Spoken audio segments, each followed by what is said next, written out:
Have you ever felt that crushing weight when someone's anger completely derails your day?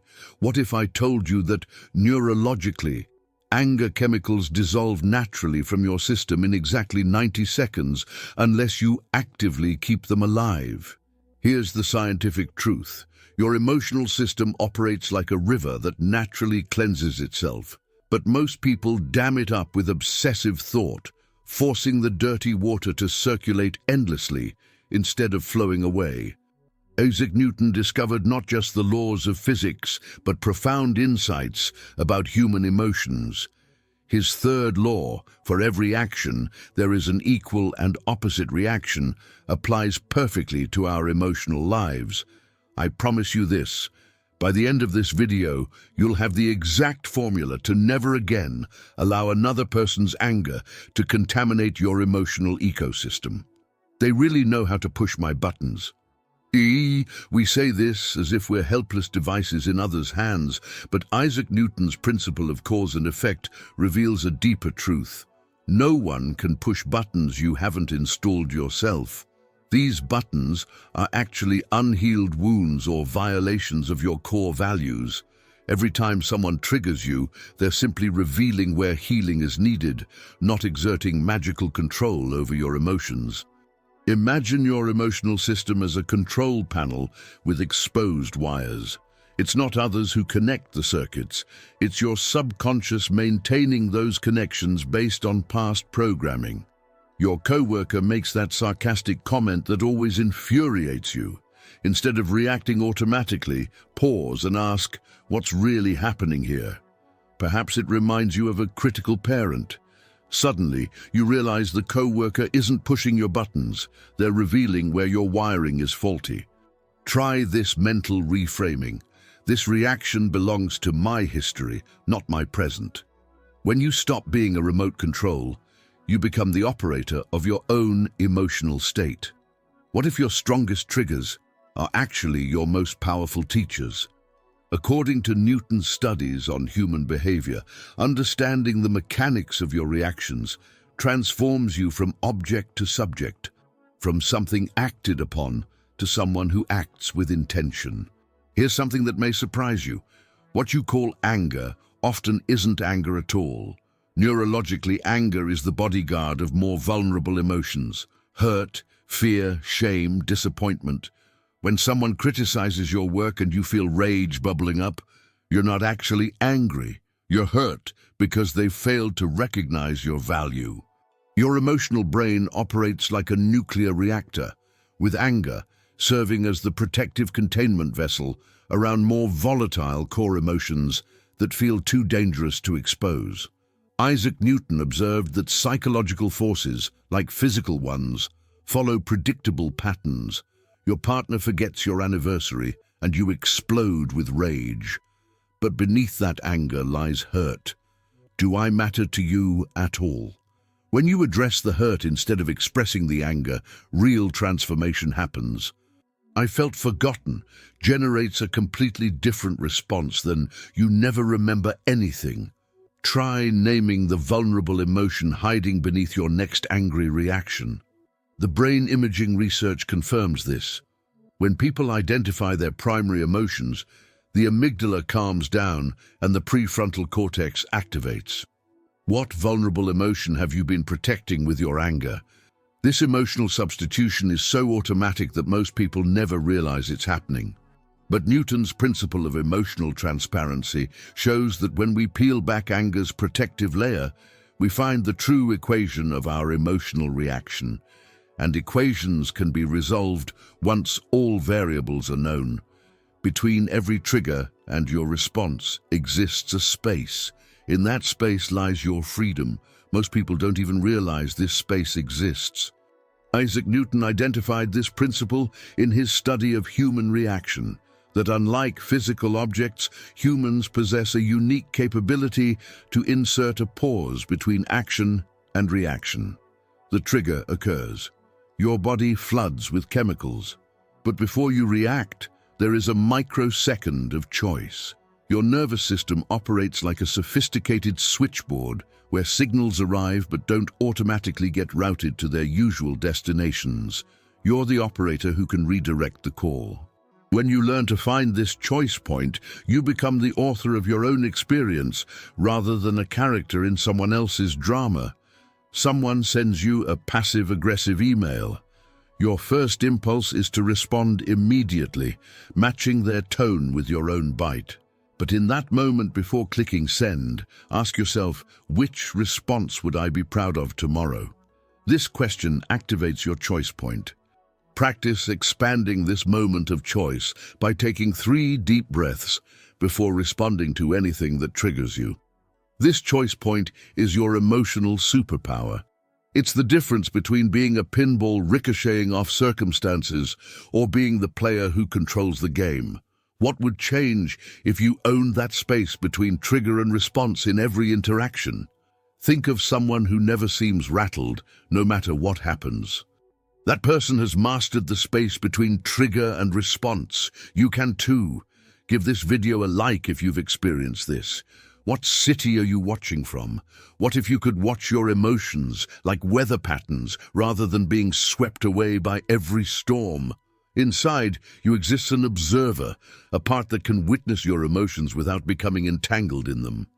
Your consciousness is like an IMAX theater, where you can either become completely absorbed in the film, forgetting you exist separately from it, or you can simultaneously enjoy the film while remaining aware that you're sitting in a seat watching projected images. This dual awareness is the key to emotional regulation. Neuroscience confirms this. When you activate the observing part of your brain, the emotional centers calm down naturally. You can notice anger arising, heart rate increasing, but you don't become the anger. You observe it. This observer is always calm, always present. It's the part of you that can think, I'm having the thought that this person is an idiot, instead of this person is an idiot. Your teenage child rolls their eyes at you. Instead of immediately becoming defensive, activate your observer. I notice irritation rising. Now you're watching the emotion rather than being hijacked by it. Try labeling your emotions in the third person. There's anger showing up rather than I'm angry. From this space, you can choose a response that actually helps rather than escalates. Isaac Newton documented how this distancing effect works. When we create psychological distance from our emotions, we gain perspective and control. What would it be like to experience your strongest emotions without being controlled by them? What if difficult people weren't obstacles in your path, but personal trainers for your emotional conditioning? This perspective shift will transform how you view every challenging person in your life. Isaac Newton's brilliance extended beyond physics into human psychology, where he recognized that resistance strengthens character just as it strengthens muscles. Every difficult person in your life is like a specially designed workout machine, targeting your precise emotional weakness. The annoying colleague is your emotional bench press, the unreasonable client, your psychological squat rack. Each difficult person shows exactly where you need to grow. That critical boss is training your resilience. That passive-aggressive neighbor is developing your boundary-setting skills. Just as a physical trainer subjects you to uncomfortable exercises to make you stronger, emotional trainers strengthen your emotional fitness. Your controlling manager sends the 15th email today. Instead of thinking they don't trust you, try viewing them as helping you practice calm under pressure. Reframe one difficult relationship today using the question, what strength is this person helping me develop? Suddenly, this isn't personal persecution, it's emotional strength training. You begin responding with curiosity. What do you need to feel confident about this project? When difficult people become trainers, you're no longer a victim, but a student. How would your most challenging relationship change if you saw it as perfectly designed for your growth? Every interaction becomes an opportunity to evolve emotionally, to become stronger where you were once weak. Boundaries aren't walls to keep people away. They're gates, and you're the gatekeeper. Here's how to protect your energy without becoming a fortress. According to Isaac Newton's studies of human interaction, healthy boundaries are like cell membranes, selectively permeable, allowing nourishment in while keeping toxins out. Your personal boundary system works like a sophisticated airport security checkpoint. It's not about preventing all entry, but about careful screening of what gets to board your emotional plane. You only need clarity about what you accept and what you don't. I understand you're frustrated, but I don't respond well to yelling. Can we talk when you're calmer? That's not aggression, it's assertiveness. Your friend constantly complains, but never wants solutions. Instead of getting frustrated, establish a boundary. I care about you, but I can only listen to this problem for 5 minutes unless you want to think about solutions. Identify your 3 non-negotiable boundaries and practice stating one clearly today. You're protecting your emotional energy while still offering support. Boundaries preserve your capacity to truly help others instead of being drained by their drama. You cannot give what you don't have. The scientific principle Newton observed is energy conservation. You have finite emotional resources that must be protected to remain effective. What relationship in your life is desperately calling for clearer boundaries? When you establish healthy boundaries, you're not being selfish, you're ensuring sustainability in your relationships and preserving your ability to be truly present. Give this video a like, share it, and subscribe. What city are you watching from? Have you ever struggled with taking on others' emotions? Know someone who does? Tell us below. You help the algorithm and might save someone right now. There's a difference between strategic withdrawal and escape. One strengthens you, the other weakens you. Isaac Newton discovered that in physics and human relationships, timing is everything. Knowing when to apply force and when to create distance determines the outcome. Your nervous system operates like a sophisticated computer that occasionally needs to be restarted. Not because it's broken, but because too many emotional programs running simultaneously have overloaded its capacity. Sometimes, the most powerful thing you can do is temporarily step away from a situation that's triggering you. This isn't weakness, it's wisdom. You're giving your nervous system time to recover and your prefrontal cortex time to come back online. I need to pause this conversation. Let's continue when I can respond thoughtfully rather than react impulsively. You're not abandoning the situation. You're handling it more skillfully. Your spouse brings up a sensitive topic just when you're stressed about work. Instead of responding sharply or shutting down, say, "This conversation matters to me, but I'm not in a good headspace right now. Can we talk about this after dinner?" Practice the phrase, "I need a moment," and use it before you reach emotional overload. You're respecting both the issue and your emotional capacity. Pauses prevent damage that takes weeks to repair. 5 minutes of space can save hours of conversations fixing the fallout. What conversation would benefit from a strategic pause right now? Newton's principle of emotional momentum shows that once reactions reach a certain velocity, they become much harder to control. You wouldn't walk through a minefield blindfolded, so why navigate relationships without knowing your emotional triggers? Here's how to map your minds. Isaac Newton's work on predictable reactions applies perfectly to our emotional responses. They follow patterns that can be identified and predicted. Your emotional triggers are like a personalized minefield, where each explosive is carefully positioned based on your past wounds, with precise detonation mechanisms tied to specific words, tones, and behaviors. Your triggers aren't random. They follow patterns. People who remind you of a critical parent, situations that echo past rejections, words that touch old wounds. When you map these patterns, you stop being surprised by your reactions.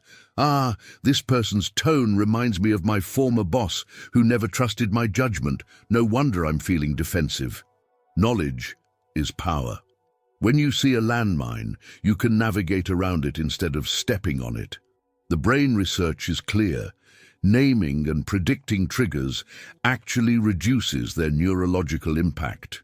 Keep a simple trigger journal for 1 week. When triggered, note who was involved, what specifically they did or said, and what it reminded you of. You'll begin noticing patterns. I'm always affected by impatient authority figures, or sarcasm always triggers me because my sibling used it to hurt me. What recurring situation consistently triggers an emotional overreaction in you? When you know your triggers, you can prepare for them. Preparation transforms reaction into response. You become proactive instead of reactive. Everyone has emotional triggers. Understanding yours is emotional intelligence in action. You can care about someone without carrying their emotions. You can love someone without living their drama. Here's how to find that balance. Isaac Newton recognized that emotional forces, like gravitational ones, operate with precise mathematics. The closer you are to an emotional mass, the stronger its pull on you. Compassionate distance works like a precisely calculated orbit around another person's emotional planet, close enough to witness their storms, but far enough that you're not pulled into their gravitational collapse. It means maintaining emotional boundaries while keeping your heart open. You can witness someone's pain without absorbing it. I see your suffering, and I care about you. How can I support you without taking on your stress? It's like being a lifeguard. You throw a life preserver, but you don't jump in and drown with the person. The neurological evidence is clear. Empathic distress, feeling others' pain as your own, activates different brain regions than compassion, caring while maintaining perspective. Your friend is going through a difficult divorce and calls you daily to vent.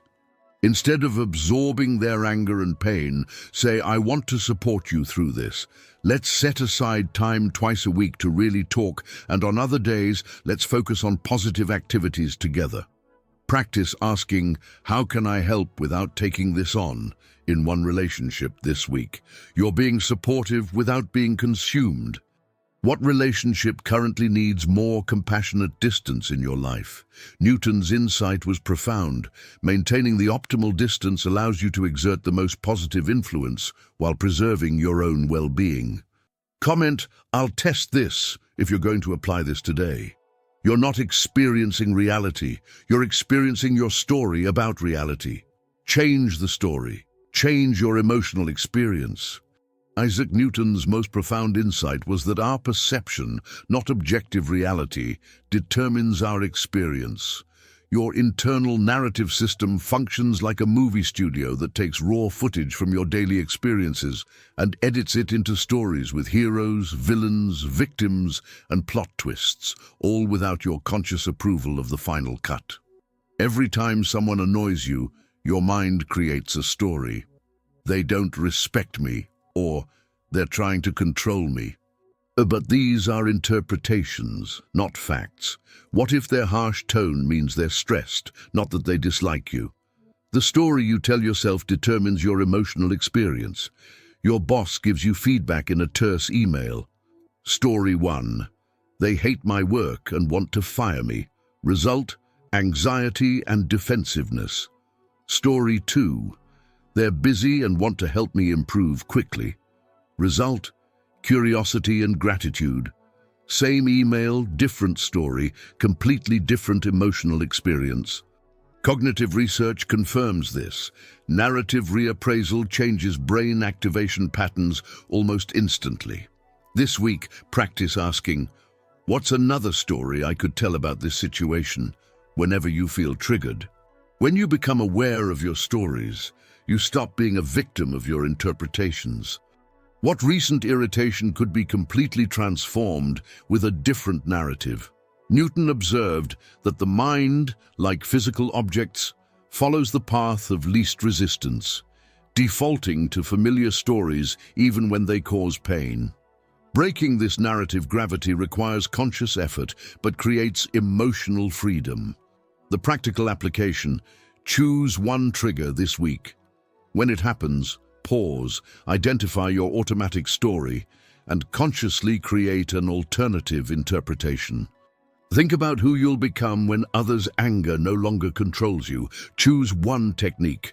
Practice it for 7 days. You will transform.